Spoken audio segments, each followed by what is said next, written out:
if we can spend money on bombs, we can spend money to help the common man and woman as well. Now, honestly, on those bombs I was referring to, if Biden recently announced he's going to end the war in Afghanistan, I think that's great. He's pulling troops out as we speak. But if we continue bombings on Afghanistan or elsewhere to appease the military-industrial complex and the neoconservative warmongers, and very likely continue killing innocent civilians along the way, we'd be creating many more martyrs going to their deaths in retaliation against the retaliation, as shown from previous events. Because you cannot stop a person who's ready to die. I mean, we've created more terrorism through these actions.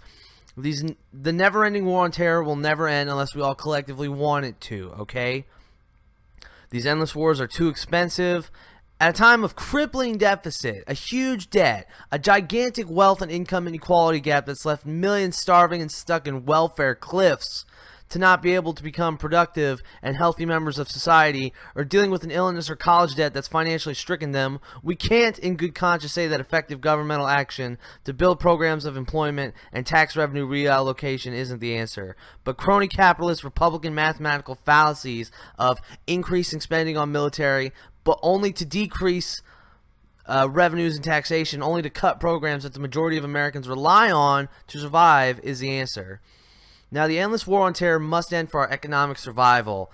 Another populist liberal from my state, Missouri, Mr. Harry Truman, also once said, "A pessimistic one makes difficulties of his opportunities, but an optimist is one who makes opportunities out of his difficulties."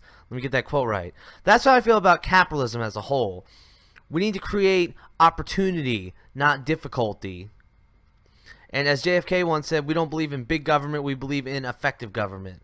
So after years of neoliberalism with guys like Clinton and Obama, not that I hate those guys, I love Clinton and Obama, what they did, the good things they did, but they obviously had some missteps, had some bad calls, and they did some crony capitalistic things that I did not like. So after years of those kinds of policies and much suffering around the world, because we are the superpower of the world, it's time for a true political revolution where we take back our government from the oligarchic powers that be.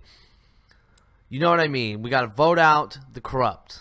Vote out the corrupt politicians in our government, reform government, provide luxuries to the many and not the few.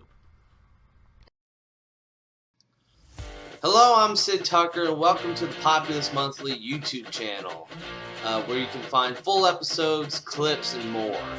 What we do here is talk politics from a rural, working-class, Midwestern perspective. No corporate spin or influence whatsoever. You'll get the straight facts and truth here on Populist Monthly. So please hit the subscribe button down below and click that little bell icon if you want to see more. And I'll see you all next time.